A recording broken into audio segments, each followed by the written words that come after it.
मेरी भव बाधा हरो, मेरी भव बाधा हरो, राधा नागरी सोय, जातन की झाई परत है, जातन की झाई परत है, श्याम हरित द्युति होय, मेरी भव बाधा हरो, मेरी भव बाधा हरो।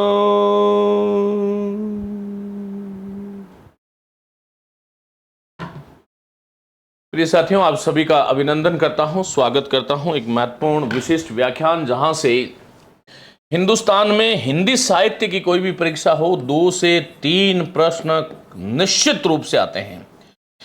ये स्टेटमेंट जो मैं दे रहा हूं बहुत ही सोच समझ करके दे रहा हूं। विस्तार से हम पढ़ चुके हैं। ये सुपरफास्ट रिवीजन जो है जैसे सुपर ट्रेन की तरह है। ये आज हमारा ये भाग 2 आपके सामने होगा। एक बार कमेंट दिखा दीजिए और चलिए पहले लगा दीजिए, कोई नहीं। और भाग 1 जो था मित्रों, उसमें हम लोगों ने हिंदी साहित्य की संपूर्ण रूपरेखा मैंने आपके सामने प्रस्तुत करी। हिंदी साहित्य की रूपरेखा, उसका काल विभाजन, हिंदी क्या है, साहित्य क्या है, उसका इतिहास क्या है, इतिहास लेखन में कौन कौन सी उसकी विधियां हैं, इतिहास लेखन की विधियां वर्णानुक्रमी से लेकर के और विधेयवादी पद्धति तक लेखन की पद्धतियां कौन कौन सी हैं, इसके बारे में मैंने आपसे बात की थी। और साथ ही उसका संपूर्ण हिंदी का स्वरूप, हिंदी भाषा का स्वरूप जो हिंदी साहित्य के कालखंडों के अनुसार बदला था, उसके बारे में भी हमने बात करी थी। यहां से मैं इस टॉपिक को एक बार भूमिका बना देता हूं। हिंदी साहित्य लगभग 1000 वर्ष पुराना है, वर्ष पुराना है। लेकिन हिंदी साहित्य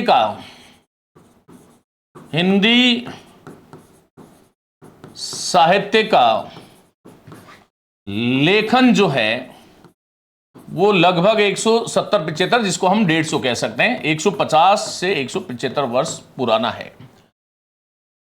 सबसे पहले ये काम जो है 1839 में गारसा दत्तासी जो फ्रेंच विद्वान थे, उन्होंने हिंदी साहित्य लेखन की शुरुआत करी थी। हालांकि ये नाटकबाजी थी जिसमें हिंदी के लोग तो बहुत ही कम थे, ओके, लेकिन फिर भी इस गारसा दत्तासी ने एक आगे प्रकाश स्तंभ का काम किया और उसको आधार बना करके फिर हमारे भारतीयों में भी साहित्य को इतिहास लिखने के प्रति प्रेरणा जागृत हुई। इसमें सबसे बड़ा योगदान नागरी प्रचारणी सभा का मानता हूं मैं, जिन्होंने एक खोज रिपोर्ट चलाई थी 1900 से 1918 पर्यंत, और उन्होंने संपूर्ण घर घर में जाकर के पांडुलिपियों का वो जो है एकत्र करके, और रामचंद्र शुक्ल ने विधेयवादी पद्धति के आधार पर हिंदी साहित्य का इतिहास लिखा था।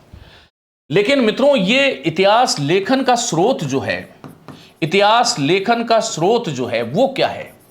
लेखन का स्रोत, इतिहास लेखन का स्रोत क्या हो सकता है? अर्थात मान लीजिएगा कि आप कोई इतिहासकार हैं और आप इतिहास लिखना चाहते हैं, तो आपके सामने सामग्री क्या होगी? क्योंकि आपको रात में कोई स्वप्न तो आएगा नहीं कि भाई ये ऐसा था और गुरुजी आए थे स्वप्न में ये बोला, कबीरदास आए थे कि मैंने ये लिखा था, और फिर जो है भिखारीदास आए, उन्होंने कहा ये लिखा है, भगवान दीन ने कहा मैंने ये लिखा है, द्विवेदी जी ने कहा मैंने ये लिखा है। ऐसा तो है नहीं। तो उसके लिए क्या है, 3 चीजों पर हम जो है वो आश्रित रहते हैं। इतिहास लेखन विशेष करके 3 चीजों को आधार बना करके लिखा जाता है। एक तो होता है अंतः साक्षी, अंतः साक्षी। एक है आलोचकों की रचनाएं, आलोचकों की रचनाएं,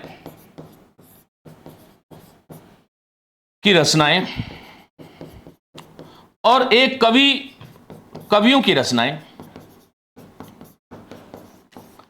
कवियों की रचनाएं। तो इतिहास लेखन का स्रोत में सबसे जो प्रामाणिक स्रोत माना जाता है वो है अंतः साक्षी। ये क्या होता है? सबसे प्रामाणिक स्रोत इसका यही है। कोई भी रचनाकार जो अपने विषय में जो कुछ लिख रहा है वह अंतः साक्षी है। मान लीजिएगा कि तुलसी ने अपने विषय में कुछ लिखा है, वो अंतः साक्षी है। रैदास कहते हैं कि भाई मैं जो है वो फिरा हूं जो है बनारस आस पासा। तो यहां पर कुल मिलाकर के वो उस कवि जो खुद अपने बारे में कहते हैं। फिर आलोचकों की रचनाएं, आप जानते हैं शिव सिंह सरोज एक रचना है, शिव सिंह सरोज जो शिव सिंह सेंगर ने लिखी थी 1883 में। अब मुझे ये बताओ 1883 में इस रचना में शिव सिंह सरोज ने यह स्वीकार किया है कि मैंने कवियों के परिचय वहां से लिए। कहां से लिए आप मुझे बताओ। तो ये जो है ये आलोचनात्मक रचनाएं हैं। और फिर कवियों की कुछ रचनाएं यदि कहीं उपलब्ध हो जाती है पांडुलिपि के रूप में तो वो भी हमारे काम जो है इतिहास लेखन में आती है। तो ये 3 प्रकार के साक्ष्य हैं जिसके आधार पर इतिहास लिखे जाते हैं। हुआ क्या कि हिंदी साहित्य लगभग 1000 वर्ष पुराना है। पहला लेखन जो है वो 1444 विक्रम संवत में माना जाता है। लेकिन ये जो लेखन था ये 2 तरह से था। पहले बताओ, हां, कालिदास हजारा। तो ये कालिदास हजारा, बहुत बढ़िया, कालिदास हजारा, ये प्रश्न आया हुआ है। अब ये आलोचकों की रचनाएं थी। तो शिव सिंह सेंगर जब अपना इतिहास ग्रंथ लिखना शुरू करे सरोज, तो उन्होंने कालिदास हजारा यहां से सामग्री ली। तो उसके लिए सोर्स ये हो गया। साहित्य में या काव्य में हम उसको कहते हैं उपजीव्य। क्या बोलते हैं? बोलो, उपजीव्य बोलते हैं। तो ये हमें ध्यान रखना है। अब यहां पर एक दृष्टि से इतिहास लेखन जो है ना उसको हम 2 भागों में देखते हैं। 5 मिनट में कुछ बात करूंगा फिर सीधा मैं उस पर आ जाऊंगा। इतिहास लेखन के 2 तरीके हैं, माध्यम है। वो 2 तरीके कौन कौन से हैं? एक लेखन होता है जिसको हम बोलते हैं अनौपचारिक लेखन। अनौपचारिक लेखन। एक होता है औपचारिक लेखन।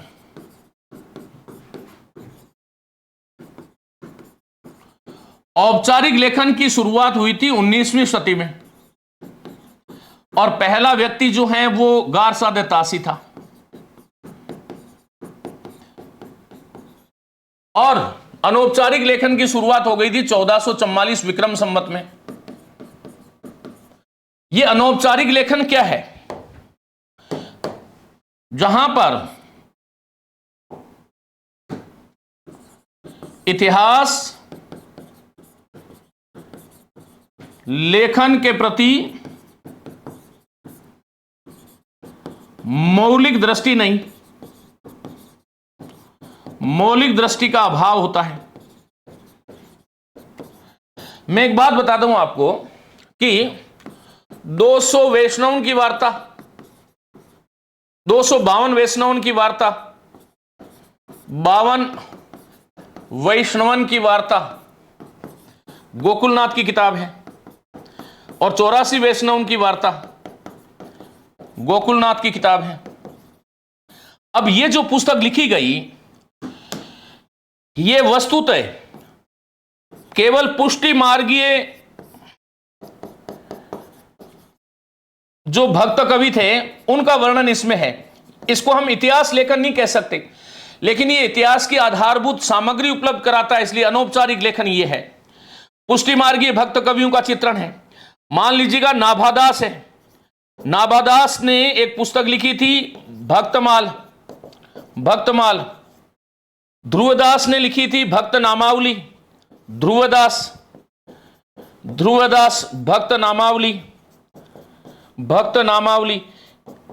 ऐसे बहुत सारी रचनाएं हैं। अभी हम करीबन करीबन 20 रचनाओं की बात करेंगे जिनमें इतिहास लेखन के प्रति मौलिक दृष्टि का अभाव था। तो हां जी, ज्यादा डीप नहीं पढ़ूंगा, आप जो मैं कहना चाह रहा हूं वहां तक एक बार पहुंचा दूं आपको। और असंबद्ध तथ्य थे, असंबद्ध तथ्य थे, कोई काल विभाजन नहीं था, और इनको हम सांप्रदायिक ग्रंथ कह सकते हैं, सांप्रदायिक ग्रंथ कह सकते हैं इनको हम। तो ऐसा ग्रंथ था। औपचारिक लेखन की शुरुआत हुई तो विधिवत इतिहास लेखन हुआ। हालांकि इसमें भी वर्णानुक्रमी पद्धति से लिखा गया इतिहास ग्रंथ जो है, पद्धति से लिखे गए इतिहास ग्रंथ को इतिहास ग्रंथ नहीं कहा गया। पद्धति से लिखे ग्रंथों को इतिहास ग्रंथ नहीं कहा गया, ग्रंथों को इतिहास ग्रंथ नहीं कहा गया, इतिहास ग्रंथ नहीं कहा गया। लेकिन फिर भी कोई ना कोई ये इनसे थोड़े आगे थे और तथ्यों का अन्वेषण था, तथ्यों का अन्वेषण था। और फिर एक बात और कह सकता हूं कि कालक्रम में व्यवस्थित तथ्य श्रृंखला थी, कालक्रम में व्यवस्थित तथ्य श्रृंखला थी, और तदयुगीन प्रवृत्तियों का चित्रण था, तदयुगीन प्रवृत्तियों का चित्रण था, प्रवृत्तियों का चित्रण था। और इसलिए हम इनको इतिहास ग्रंथ कह सकते हैं। तो इतिहास दो तरह से हो गया। अब आपसे पूछ ले कि अनौपचारिक लेखन क्या है, तो अनौपचारिक लेखन मैंने आपको बता दिया कि अनौपचारिक लेखन ये होता है। और पूछ ले कि औपचारिक लेखन क्या है, तो औपचारिक लेखन भी मैं आपको बता चुका हूं कि औपचारिक लेखन जो है वो क्या होता है। अब यहां इसकी शुरुआत तो होती है गारसा दे तासी से, और यहां पर जो है ये इसमें जो है बहुत सारे ग्रंथ आएंगे, कोई 20 के आसपास ग्रंथ है जिसके बारे में हम बात करेंगे। अब यहां पर एक बात और है कि इतिहास लेखन का केंद्र बिंदु कौन है।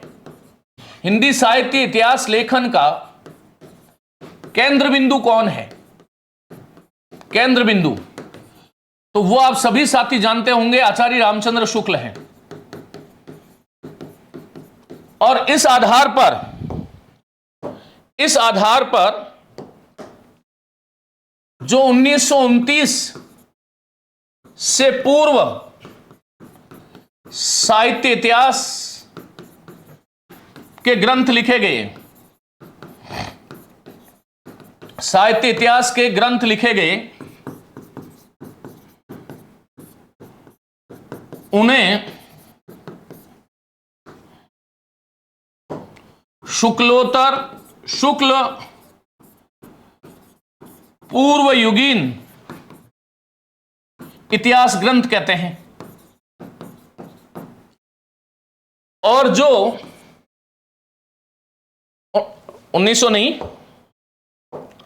19वीं शताब्दी से पहले करो इसको, 19वीं शताब्दी से पहले, 19वीं शताब्दी से पहले, शताब्दी से पूर्व ऐसे लिखो, से पूर्व। फिर जो है 19वीं शताब्दी से 1929 तक जो ग्रंथ लिखे गए उनको हम बोलते हैं शुक्ल युगीन इतिहास ग्रंथ।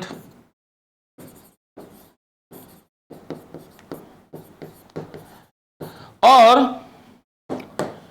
फिर उसके बाद में 1929 के पश्चात जो लिखे गए ग्रंथ, यह प्रश्न अभी अभी आया है, यह प्रश्न अभी अभी आया है, पश्चात लिखित जो साहित्य इतिहास ग्रंथ है उसको हम शुक्लोत्तर युगीन साहित्य इतिहास कहते हैं। हजारी प्रसाद द्विवेदी इसी में है, रामकुमार वर्मा इसी में है, नंदुलारे वाजपेयी इसी में है, बच्चन सिंह इसी में है, रामस्वरूप चतुर्वेदी इसी में है, सुमन राजे इसी में है, ये सारे के सारे। तो ये मैंने इतिहास से संबंधित आपको कुछ चीजें मैंने आपके सामने रखी है। उसके बाद में इतिहास ग्रंथ की शुरुआत हो गई। तो यहां पर अब हम शुरुआत यहां से कर रहे हैं अनौपचारिक लेखन। यह अनौपचारिक लेखन क्या है? यह हो गया हिंदी साहित्य के इतिहास लिखने के लिए 3 स्रोत है: अंतः साक्ष्य, आलोचकों की रचनाएं, कवियों की रचनाएं। सबसे प्रामाणिक है ये। फिर उसके बाद में यदि हम शुक्ल को केंद्र बिंदु मान लें तो ये आचार्य शुक्ल पूर्व युग, शुक्ल युगीन और शुक्लोत्तर कालखंडों में इनको बांट सकते हैं। आचार्य शुक्ल पूर्व साहित्य इतिहास लेखन, शुक्ल पूर्व साहित्य इतिहास लेखन परंपरा के 2 रूप स्वीकार हैं। अनौपचारिक बता दिया मैंने और औपचारिक।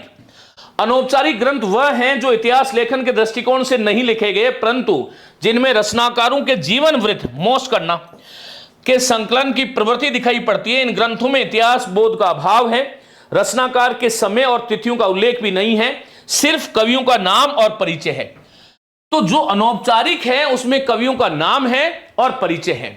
तो ये हमें ध्यान रखना है। ये सब नोट्स बनाने, बिल्कुल बनाने, और नोट्स में आपको जो है वो पीडीएफ फॉर्मेट में देने वाला हूं। एक सेक्शन बन जाएगा, मुझे 2 दिन का समय दीजिएगा। ये सारा आप जाकर के वहां से निकलवा सकते हैं। लिखने का जरूरत नहीं है, जो मोस्ट कह रहा हूं वो लिखो।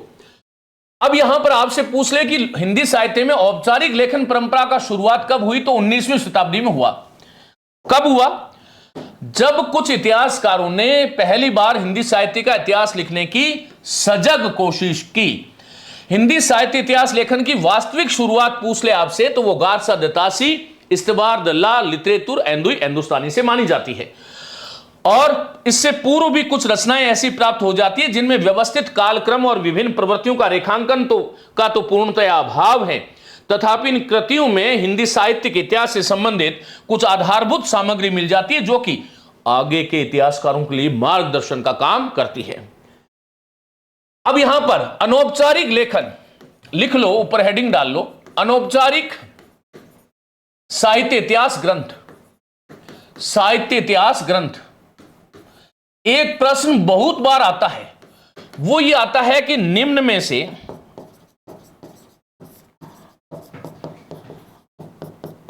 कौन सी कृति अन्य तीनों से भिन्न है? अब यहां पर मैंने आपको लिख दिया हिंदी साहित्य और संवेदना का विकास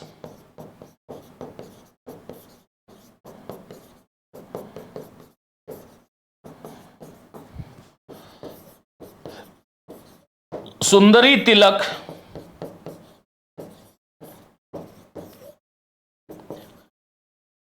हिंदी भाषा और साहित्य का इतिहास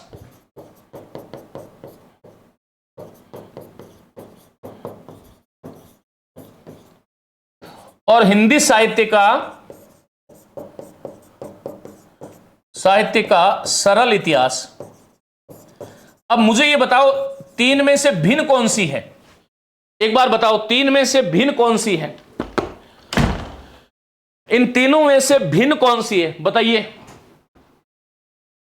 अंतः साक्ष्य रचना वो होती है जिसे कबीर है, कबीर ने अपने बारे में जो कुछ लिखा है वो अंतः साक्ष्य है। इन तीनों में से भिन्न कौन सी है ये बताओ, बताइएगा। ओके बताओ, तीनों में से भिन्न कौन सी है? उत्तर दो आप लोग। सुंदरी तिलक बिल्कुल सही है। कौन सी है बोलो? सुंदरी तिलक। क्यों? यह भारतेंदु हरिश्चंद्र की द्वारा लिखित है। भारतेंदु हरिश्चंद्र और रचना काल है इसका 1869। ये ध्यान रखो, 69 ही कवि है इसमें। बाकी ये जो है ये तो है अनौपचारिक लेखन, ये अनौपचारिक साहित्य इतिहास है, अनौपचारिक लेखन था। बाकी 1, 3 और 4 ये औपचारिक लेखन में आएगा। तो यहां से शुरुआत करता हूं। 84 वैष्णव की वार्ता। थोड़ा फास्ट चलूंगा, थोड़ा क्या बहुत जबरदस्त फास्ट चलूंगा। वैष्णव की वार्ता, इसके रचनाकार हैं गोकुलनाथ। रचना काल है 1675 विक्रम संवत। और वल्लभाचार्य के शिशु जिनको हम पुष्टि मार्गीय वैष्णव भक्त कहते हैं, उनका जीवन चरित्र जो है वो कौन सी भाषा में है? ब्रज भाषा में है। ये ब्रज भाषा में है और ये हिंदी गद्य साहित्य की आरंभिक कृति मानी जाती है। हिंदी गद्य साहित्य या वार्ता साहित्य ज्यादा उपयुक्त होगा। वार्ता साहित्य, वार्ता साहित्य, वार्ता साहित्य की प्रथम पुस्तक है ये हमें ध्यान रखना है। याद क्या क्या रखना है? 84 वैष्णव की वार्ता। रचनाकार कौन है? गोकुलनाथ। ये विठलनाथ के पुत्र थे, विठलनाथ के तो पुत्र थे और वल्लभाचार्य के पौत्र थे। रचनाकाल 1675 है क्या इसमें? 84 वैष्णव, वल्लभाचार्य के शिष्य कम थे और 252 में क्या है? गोकुलनाथ ने लिखी है, लेकिन विठलनाथ के शिष्यों का जीवन चरित्र इसमें है। तो 2 रचनाएं हो गई। तीसरी भक्तमाल, मोस्ट इंपोर्टेंट रचना है। रचनाकार है इसके नाभादास। रचनाकाल है 1642 विक्रम संवत और इस भक्तमाल के अनुसार रामानंद के प्रमुख शिष्यों की संख्या 12 मानी गई है। ये जो रामानंद है इसको हजारी प्रसाद द्विवेदी, हजारी प्रसाद द्विवेदी आकाश धर्मा कवि कहते हैं, आकाश धर्मा गुरु कहते हैं। अब ये भक्तमाल हो गया। भक्तमाल में उपलब्ध जो संस्करण है उसमें 316 छप्पे छंद है। 316 नहीं आए तो 214 छंद कर लेना, 214 छंद कर देना। और रामकुमार वर्मा के अनुसार पूछ ले तो केवल 106 छंद ही है, 106 छंद ही है। 316 छप्पे छंद है, लगभग 200 भक्त कवि हैं। ये 12 शिष्यों में से ये कुछ महत्वपूर्ण है। रामानुज जिसने श्री संप्रदाय चलाया था, और विशिष्टा, हाँ एक और पुत्र गोपीनाथ थे। देखो ये बहुत फास्ट रिवीजन है, इसलिए आप ध्यान रखो। आप लोगों को केवल मुझे सुनना है। मैं बार बार कह रहा हूं कि जो साहित्य इतिहास में 400 घंटे में पढ़ा रहा हूं उसको मैं केवल 80 घंटे में पढ़ाऊंगा। तो कैसे पढ़ाऊंगा? तभी पढ़ा सकता हूं जब इधर आपकी तरफ ध्यान ही नहीं दूं। अब इसमें रामानुज श्री संप्रदाय, बस मेरी वाणी पर आप ध्यान रखो और कुछ मत करो। रामानुज श्री संप्रदाय और विशिष्टाद्वैतवाद चलाया। विष्णु स्वामी जो वल्लभाचार्य के गुरु थे, मध्वाचार्य जिनका द्वैतवाद, घोर द्वैतवाद के समर्थक थे। गोस्वामी तुलसीदास जो हैं विशेष करके राम भक्ति का विधारा के प्रवर्तक कवि हैं। सूरदास कृष्ण भक्ति का विधारा के हैं। अंगद देव ये सिख गुरु हैं। शंकराचार्य जिन्होंने अद्वैतवाद का प्रतिपादन किया था, अद्वैतवाद का प्रतिपादन किया। मीरा रामानंद की भी शिष्या थी, लेकिन मीरा कहती हैं वो कि गुरु मिल्या माने रविदास दीनी जान गुट की, तो रविदास की भी है। और रैदास इनके शिष्य थे ही थे, कबीर थे ही थे, पीपा थे और धन्ना थे। वो सुरसुरी भी थी वो, लेकिन वो अलग मामला है। वो रामानंद के 12 शिष्य अलग है। ये भक्तमाल में जिनका वर्णन है उसकी मैं बात कर रहा हूं। बेटा मैं अभी आपका रुक्मणी मैं थोड़ी देर बाद में बात करूंगा, पहले इसको पूरा करते हैं। इस ग्रंथ में भक्तों के साथ साथ सिद्धों और नाथों की वाणियों का संकलन किया गया है। ये यूपी जो जीआईसी प्रवक्ता है उसमें पूछा गया प्रश्न है। ऐसा माना जाता है कि हिंदी में जीवन चरित्र, बहुत बार पूछा जाता है, हिंदी में जीवन चरित्र लेखन की शुरुआत यहीं से हुई। और आपसे पूछ ले हिंदी का सर्वश्रेष्ठ भक्तमाल कौन सा है? भक्तमाल तो ये आपका नाभादास का ही है। भक्तों के जीवन की अलौकिक घटनाओं का वर्णन कर जनता के हृदय में उनके जीवन आदर्शों के प्रति आस्था उत्पन्न करना नाभादास का मुख्य लक्ष्य रहा है। रामकुमार वर्मा 108 छंद है क्या? मैंने कितने लिखा दिए? कहां थे वो? अच्छा 108 है, बिल्कुल सही है। ये कहीं कमेंटमेंट पे ध्यान रह गया। 108 बिल्कुल सही। अब यहां पर जो है भक्त नामावली जो है उसके रचनाकार हैं ध्रुवदास। अब यहां पर देखो ध्यान रखना, भक्तमाल और भक्त नामावली दोनों अलग अलग रचना है। भक्त नामावली रचनाकार है ध्रुवदास और रचनाकाल है इनका विक्रम संवत 1698 और 116 भक्त कवियों का संक्षिप्त चित्रण इसमें है। भक्त नामावली ध्रुवदास की है और भक्तमाल नाभादास की है। कवि माला ये पुस्तक जो है इंपॉर्टेंट है, ध्यान रखना। कवि माला ये इसके रचनाकार है तुलसी, लेकिन ये तुलसीदास से अलग थे, राम भक्ति वाले नहीं थे। इस संग्रह का प्रणयन हरिराय के पुत्र तुलसी राम या तुलसी ने किया था और संवत 1712 में किया था। 1712 इसका 1772 समय मिलता है, लेकिन वो गलत है, वो गलत है, ध्यान रखना। वृत्त संग्रह का सर्वप्रथम उदाहरण कौन सा है? कविमाला है, इस बात को मौज करोगे। ये वृत्त संग्रह का मतलब है केवल कवियों का नामानुसार चित्रण या केवल जीवन चरित्र।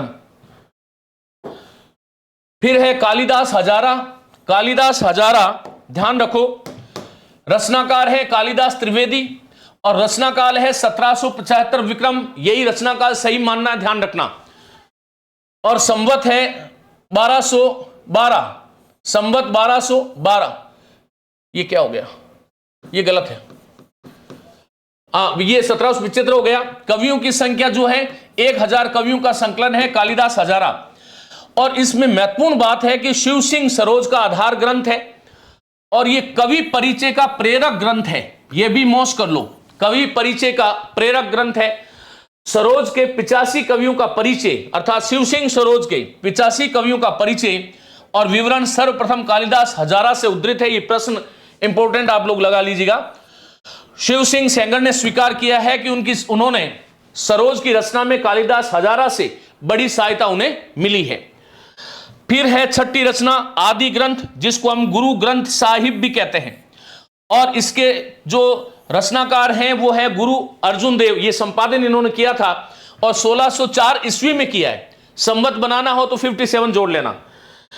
यह ग्रंथ मध्यकालीन संतों और भक्तों की वाणी को संग्रहित करने का प्रथम प्रयास है, यह बात इंपॉर्टेंट है। और सबसे इंपॉर्टेंट तो इसमें यह है कि कबीर की वाणी को जानने का प्रामाणिक स्रोत जो है वो आदि ग्रंथ या गुरु ग्रंथ साहिब, जो अर्जुन देव द्वारा 1604 ईस्वी में लिखा गया है, वही है, यह आपको ध्यान रखना है। चलो, फिर उसके बाद में मूल गोसाई चरित, यहां पर बेनी माधवदास जो तुलसीदास के शिष्य थे, रचनाकाल है विक्रम संवत 1687।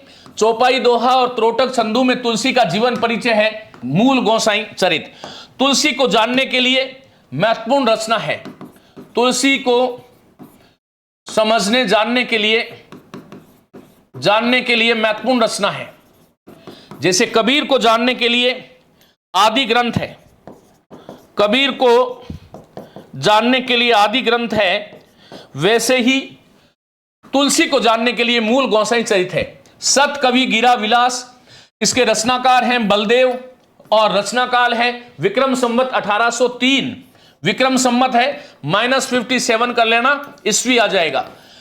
याद रखो इसमें 17 रीतिकालीन कवि हैं, लेकिन 17 रीतिकाल कवियों में केशवदास, चिंतामणि, मतीराम और बिहारी, इनका विशेष रूप से वर्णन किया गया है मुख्य रूप से। विद्वान मोद तरंगिणी, इसके रचनाकार है सुब्बा सिंह श्रीधर और रचनाकाल है विक्रम संवत 1874। विक्रम संवत 1874 45 कवियों के काव्य का संग्रह है और ये वो ग्रंथ है जिसमें षड ऋतु, दूती और नक्षिक वर्णन प्राप्त होता है। विद्वान मोद तरंगिणी, विद्वान मोद तरंगिणी, इस बात को आप लोग ध्यान रख लोगे, विद्वान मोद तरंगिणी। फिर उसके बाद में है आपका जो है वल्लभ दिग्विजय।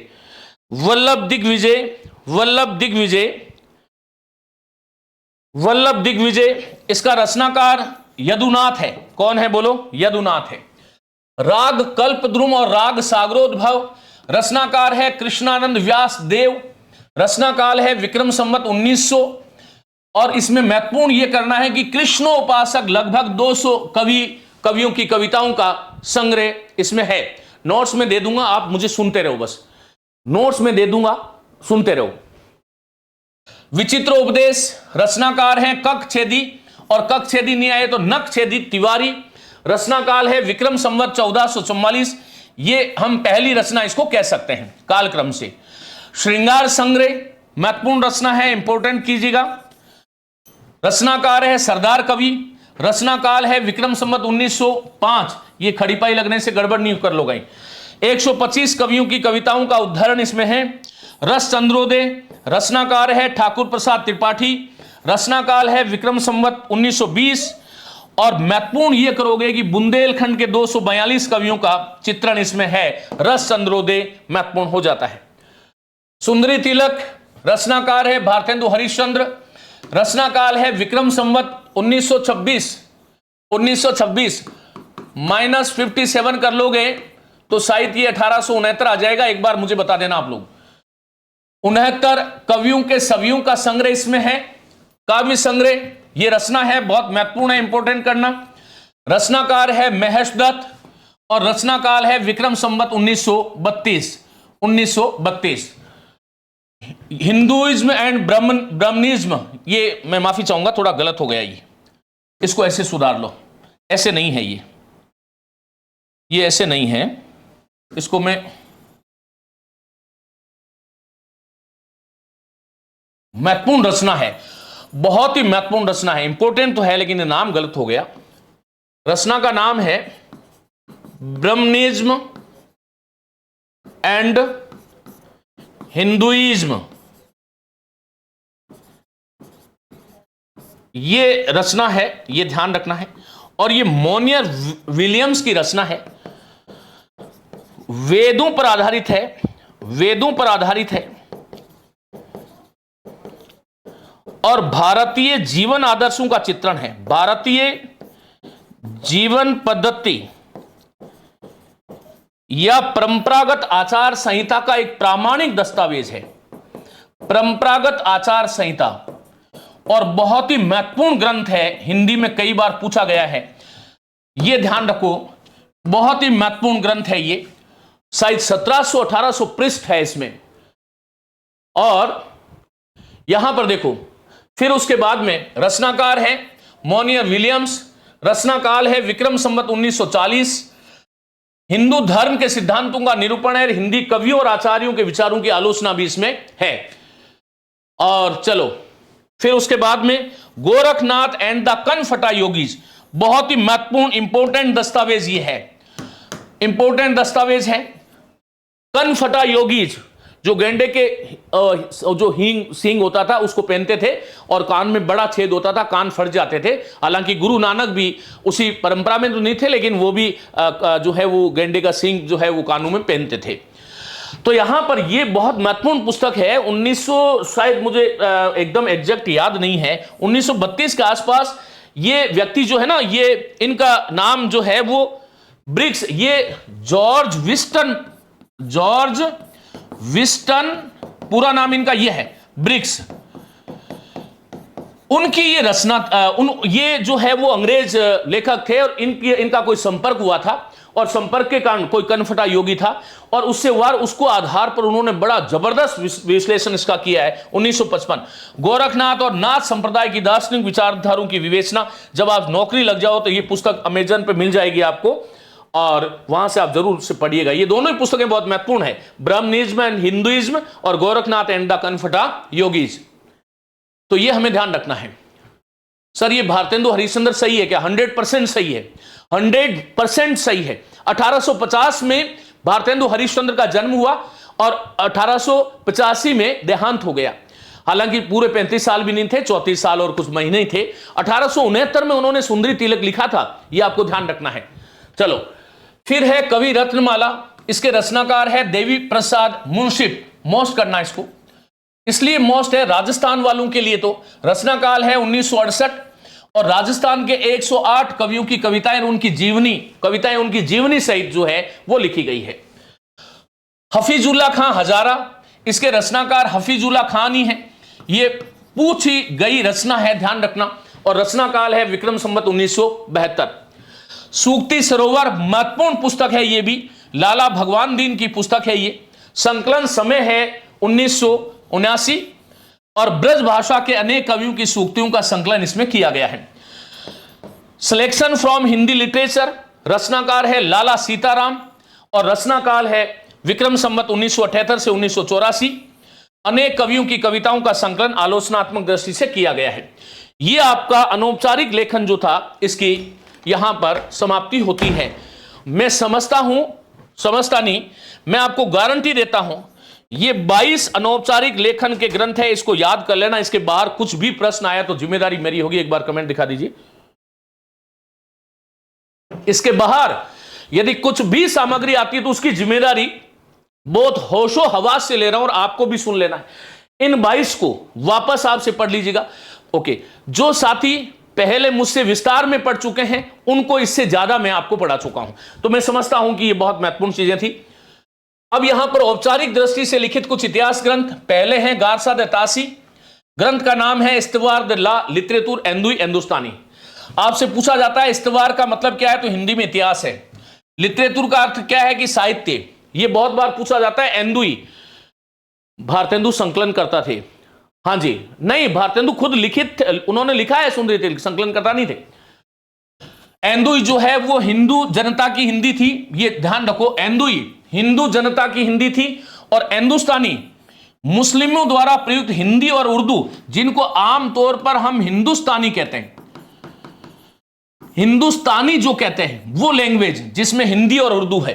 तो मैंने आपको बता दिया, ओके जाइए, मैंने आपको बता दिया कि गुरुजी पत्रकारिता भी करा दो, केवल मुझे सुनना है, कोई आदेशित मत करो। मैंने आपको यह आश्वस्त करता हूं कि आपकी परीक्षा में इसके बाहर कंटेंट नहीं आएगा। ये केवल और केवल जो है वो यूं बोलने के लिए नहीं बोल रहा, मैं आपके पास आने से पहले बहुत तपता हूं खुद, ये ध्यान रखना।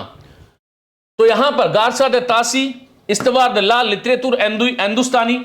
इस्तवार है इतिहास, लिटरेतुर है साहित्य जिसको लिटरेचर कहते हैं, एंदुई है हिंदू जनता के द्वारा बोली जाने वाली हिंदी, और एंदुस्तानी है मुस्लिमों द्वारा हिंदी और उर्दू। ये इतिहास ग्रंथ मूलतः कौन सी भाषा में है, बोलो, फ्रेंच भाषा में है। और कौन सी पद्धति से है, वर्णानुक्रमी पद्धति। और ये वर्णानुक्रमी जो है वो अंग्रेजी वाली वर्णमाला के अनुसार है, ABCD के अनुसार, ABCD, न कि क ख ग के अनुसार, क ख के अनुसार नहीं है, ध्यान रखना। जिसके 2 संस्करण और 5 भाग है, 2 संस्करण है, 5 भाग है।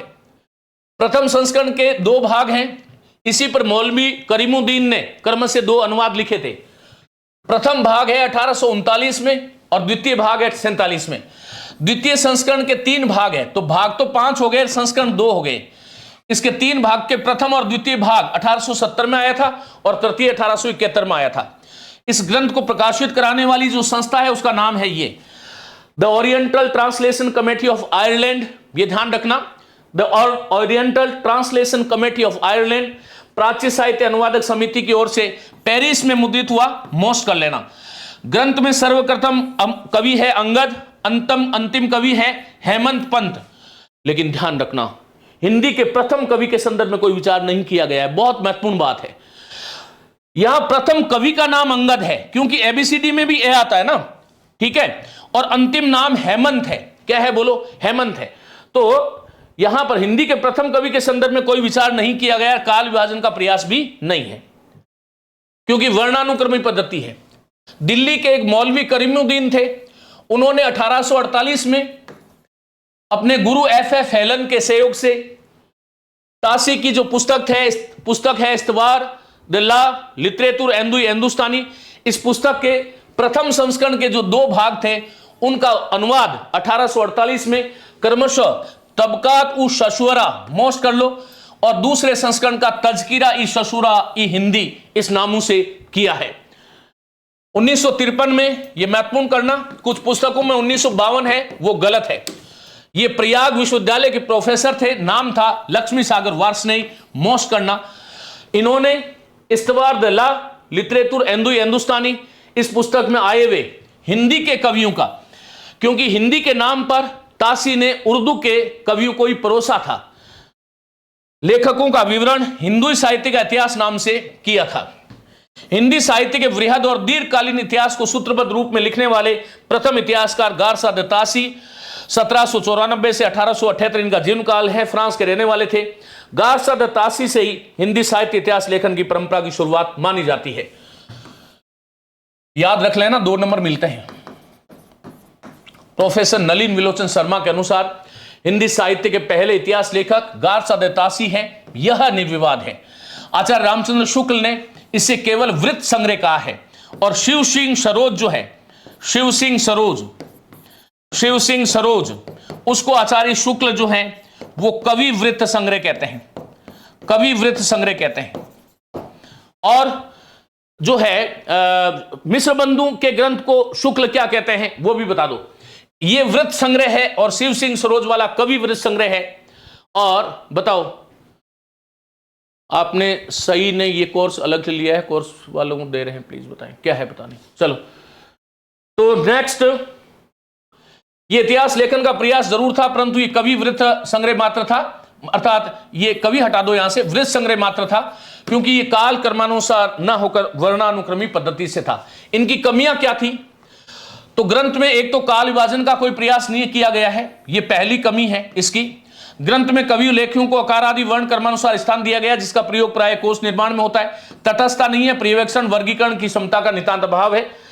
गारसाद तासी की हिंदुस्तानी भाषा, धर्म और जाति संबंधी धारणाएं अंग्रेजी साम्राज्यवादी नीति के अनुकूल है, इसको मोस्ट कर लेना। उस समय, हाँ, बड़ा भारी वध संग्रह, गुड, वेरी गुड मित्रों। उस समय गारसाद तासी जब लिख रहे थे, हम उपनिवेश थे अंग्रेजों के, और अंग्रेजों की जो नीतियां थी वही भाई साहब की नीतियां थी, तो वो जो है उन्हीं के नीति के अनुकूल है। तासी के समय अंग्रेजों की नीति मुसलमानों को विशेष रूप से प्रसन्न करने की थी, इसलिए उन्होंने उर्दू भाषा और फारसी लिपि का पक्ष लिया। हिंदी भाषा और देवनागरी लिपि के पक्ष में उठे आंदोलन को लंबे समय तक उपेक्षा की गई। वैशिष्ट्य क्या है? एक विदेशी विद्वान फ्रांसीसी द्वारा हिंदी साहित्य का इतिहास फ्रेंच भाषा में लिखने का प्रयास किया गया। भारतीय विद्वानों को भी साहित्य इतिहास लिखने की प्रेरणा प्राप्त हुई। ठाकुर शिव सिंह सेंगर दूसरी महत्वपूर्ण कृति है शिव सिंह सरोज की, शिव सिंह सरोज नाम से इतिहास लेखन की। इसकी रचना, ये कौंथा के निवासी थे, नाम था शिव सिंह सेंगर, और रचना थी 1883 में। 1888 में the modern vernacular literature of northern Hindustan एक प्रकाशन जो है वो उसमें पत्रिका में छपा था, और 1889 में पुस्तक के रूप में आया था, और इसका जो है 1883 समय है। प्रकाशन है इसका नवल किशोर प्रेस लखनऊ। लगभग 1000 कवियों का जीवन चरित्र इसमें है। साहित्यिक कृतियों के नाम और काव्य के उदाहरण प्रस्तुत किए गए हैं। ग्रंथ की भाषा हिंदी है, महत्वपूर्ण करोगे, अतः हिंदी भाषा में रचित हिंदी का प्रथम इतिहास ग्रंथ माना जाता है। 2 नंबर मिलेंगे। इस ग्रंथ को हिंदी साहित्य इतिहास का प्रस्थान बिंदु कहते हैं, वेरी मोस्ट। इस ग्रंथ में कवियों के जन्मकाल, रचनाकाल और मृत्युकाल का भी उल्लेख है, यह आपको ध्यान रखना। अर्थात वर्णानुक्रमी पद्धति से लिखित होते हुए भी जन्मकाल, रचनाकाल और मृत्युकाल का उल्लेख है। प्रवृत्तियों का अभाव है, काल विभाजन का प्रयास इसमें नहीं है। शुक्ल जी ने इसे कवि वृत्त संग्रह कहा है। कमियां और सीमाएं, जिन कवियों का जीवन चरित्र प्रस्तुत किया गया उसमें से अधिकांश कवि संदिग्ध हैं। इस ग्रंथ में पुष्पदंत शिव सिंह सेंगर हिंदी का पहला कवि, इसको मानते हैं, हिंदी का पहला कवि पुष्पदंत, जिसको पुष्य या पुंड कहा जाता है, हिंदी का पहला प्रथम कवि मानते हैं। और आदिकाल की प्रारंभिक सीमा को संवत 770 तक मान करके इन्होंने भूल करी थी। काल विभाजन का कोई प्रयास नहीं है। कवियों को कालक्रम के स्थान पर हिंदी वर्णमाला के क्रमानुसार, हिंदी वर्णमाला, इसमें हिंदी वर्णमाला के अनुसार है, वर्णित तिथियां बिना किसी तथ्य के केवल अनुमान के आधार पर लिखित है, ये इसकी कमियां हैं। ग्रंथ के पूर्वार्ध में प्रथम कवि अकबर है और अंतिम कवि हरिश्चंद्र बरसाने वाले का वर्णन किया गया है। George Abraham Grierson, sir George Abraham Grierson ने modern vernacular literature of northern Hindustan लिखा था। 1878 को चेंज करके 1883 कर लो, यही सही है। तो George Abraham Grierson, modern vernacular literature of northern Hindustan, Hindi साहित्य का प्रथम इतिहास ग्रंथ माना जाता है। यह मूलतः अंग्रेजी भाषा में लिखा गया है। यह क्यों लिख दिया मैंने कि हिंदी साहित्य का प्रथम इतिहास ग्रंथ माना जाता है? क्योंकि कालानुक्रमी पद्धति से लिखा गया है। वर्णानुक्रमी पद्धति से लिखे गए इतिहास ग्रंथों को इतिहास ग्रंथ कहा ही नहीं गया, और इसकी भाषा अंग्रेजी थी। भाषा जरूर याद रखना। किशोरीलाल गुप्त के अनुसार sir George Abraham Grierson Hindi साहित्य के प्रथम वास्तविक इतिहासकार है, मोस्ट कर लेना। ग्रियर्सन द्वारा रचित ग्रंथ का प्रकाशन विलियम जोन्स द्वारा सन 1784 ईस्वी में कलकत्ता में स्थापित थी the Royal Asiatic Society of Bengal के द्वारा प्रकाशन हुआ था। एक पत्रिका के विशेषांक के रूप में 1888 में आया, स्वतंत्र पुस्तक के रूप में 1889 में इसका प्रकाशन हुआ। हिंदी का पहला इतिहास ग्रंथ है जिसमें केवल हिंदी के कवियों को स्थान दिया गया है, यह मोस्ट आपको करना है, और कालानुक्रमी पद्धति से लिखा गया है। कालानुक्रमी पद्धति से। प्रोफेसर नलिन विलोचन शर्मा, यह मोस्ट इंपॉर्टेंट कथन है, हिंदी के विधेयवादी साहित्य इतिहास के आदिम प्रवर्तक शुक्ल जी नहीं प्रत्युत ग्रियर्सन है। एक बात बताना चाहूंगा, विधेयवादी पद्धति का सर्वप्रथम भली भांति रूप से प्रयोग जो है इसका हिंदी में किशोरीलाल ने किया था। जो पढ़ा रहा हूं उतना पढ़ लो, वैसे तो बहुत सारी चीजें हैं, मैं एक व्यक्ति के बारे में इतना बता सकता हूं 2 घंटे तक। लेकिन सुनो, अभी ये बार बार करने की जरूरत नहीं है, केवल जो परीक्षा के लिए महत्वपूर्ण है उसी की बात करेंगे। आपको आनंद आ जाएगा, जिस दिन परीक्षा दोगे मुझे याद करोगे, आशीर्वाद दे देना। हिंदी के विधेयवादी साहित्य इतिहास के आदिम प्रवर्तक शुक्ल जी नहीं प्रत्युत ग्रियर्सन है। यहां पर एक बात कहना चाहूंगा, पूरी तरह से विधेयवादी पद्धति को आधार बना करके पहला इतिहास शुक्ल ने लिखा था, कोई संदेह नहीं है। लेकिन पहली बार क्योंकि थोड़ा प्रवृत्तियों का और काल विभाजन का प्रयास हुआ था, काल विभाजन का प्रयास जॉर्ज ग्रियर्सन ने किया था। उनकी पुस्तक में 12 अध्याय थे और उसको 11 भागों में उन्होंने बांटा था, तो वो इसलिए थोड़ा इसमें विधेयवादी प्रवृत्ति का अंश जॉर्ज ग्रियर्सन में था। किशोरीलाल गुप्त का मानना है कि यह हिंदी साहित्य की नींव का वह पत्थर है जिस पर आचार्य शुक्ल ने अपने सुप्रसिद्ध इतिहास का भव्य भवन निर्मित किया है। आज की क्लास का एक मोस्ट इंपॉर्टेंट कोटेशन। इस इतिहास ग्रंथ में पहली बार संयोजित और ऐतिहासिक दृष्टिकोण अपनाया गया है। कुल इसमें 12 अध्याय हैं और हिंदी की साहित्य के विकास क्रम को 11 युगों में बांटा है। कई बार यह पूछा जाता है कि महारानी विक्टोरिया के शासन में हिंदुस्तान, कंपनी के शासन में हिंदुस्तान, हिंदी साहित्य का यह विभाजन किसने किया? तो जॉर्ज ग्रियर्सन ने। नाम है चारण काल। अच्छा, संधि चारण काल किसने नाम दिया? संधि चारण काल किसने नाम दिया? बोलो। चारण काल 15वीं शताब्दी का धार्मिक पुनर्जागरण, जायसी की प्रेम कविता, ब्रज का कृष्ण संप्रदाय, मुगल दरबार, तुलसीदास, रीति काव्य, तुलसी के अन्य प्रवर्ती कवि, महारानी विक्टोरिया के शासन में हिंदुस्तान, कंपनी के शासन में हिंदुस्तान, 18वीं शताब्दी, विविध। शुक्ल जी ने युग निर्माण कर अध्यायों के नाम मात्र ही कहा है। इन्होंने हिंदी को अंग्रेजी द्वारा आविष्कृत भाषा माना। महत्वपूर्ण करोगे, पूछा जाता है। भाषा के स्तर पर इन्होंने उर्दू को विदेशी भाषा माना, बहुत महत्वपूर्ण है। और भाषा वैज्ञानिक दृष्टि से उर्दू का संबंध हिंदी से है, यह उन्होंने कहा जो गलत था, संस्कृत से है। काव्य में वर्णित रस को ग्रियर्सन स्टाइल अथवा शैली कहते हैं। और 13वीं 14वीं शताब्दी के, हाँ, रामकुमार वर्मा, बहुत बढ़िया बहुत बढ़िया। रामकुमार वर्मा हिंदी का पहला कवि किसको मानते हैं, यह भी बताओ। जॉर्ज ग्रियर्सन ने भक्ति काल को हिंदी साहित्य का स्वर्ण युग कहा, यह उनकी बहुत बड़ी उपलब्धि थी। ग्रियर्सन ने भारत देश के लिए और हिंदी भाषा के विकास के लिए 3 महत्वपूर्ण कृतियां लिखी। The modern vernacular literature of northern Hindustan 1888, फिर भारतीय भाषाओं का सर्वेक्षण the linguistic survey of India 1902 से 1909, भाषा और बोलियों के संदर्भ में खोज और छानबीन का इतना विशाल, व्यवस्थित और विस्तृत प्रयत्न किसी भी देश में नहीं किया गया। अंग्रेजी भाषा में 11 जिल्दों में यह प्रकाशित है। तुलसीदास का वैज्ञानिक अध्ययन, कुल 12 निबंध लिखे थे, यह ध्यान रखना, पूछा जाता है, मोस्ट कर लो। और इसका प्रस्तुतिकरण सबसे पहले प्राच्य विचार सभा वियना में किया गया था। मैं आज आपको इतना ही पढ़ाऊंगा मित्रों, मुझे कोई बेहद महत्वपूर्ण कार्य है, इसलिए मैं आप लोगों से विदा लूंगा। और कल अपनी क्लास नहीं होगी, परसों से आपकी विधिवत क्लासेज वापस शुरू होगी। मैं समझता हूं कि केवल 4 या 5 क्लास में हम पूरा आदिकाल पढ़ लेंगे। बस मेरा साथ आपको देना है, मैं आपका साथ दूंगा। कमेंट दिखाइए।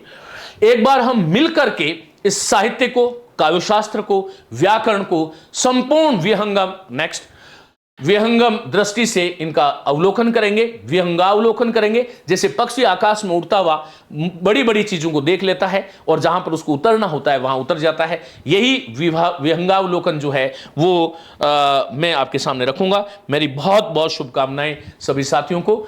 थोड़ा आपके कल क्लास नहीं होगी, उसके लिए मैं क्षमा चाहता हूं। परसों से अपनी क्लास वापस शुरू हो जाएगी और आप बिल्कुल निश्चिंत रहिएगा, पढ़िएगा। कुछ चीज़ें मैं आपको डलाने वाला हूं, जो है वो प्रवृत्तियों वाले जो वीडियो हैं क्रैश कोर्स वाले, उसमें आपको मिल जाएंगे। आप निश्चिंत रहिएगा, पढ़ते रहिएगा। नमस्ते, धन्यवाद।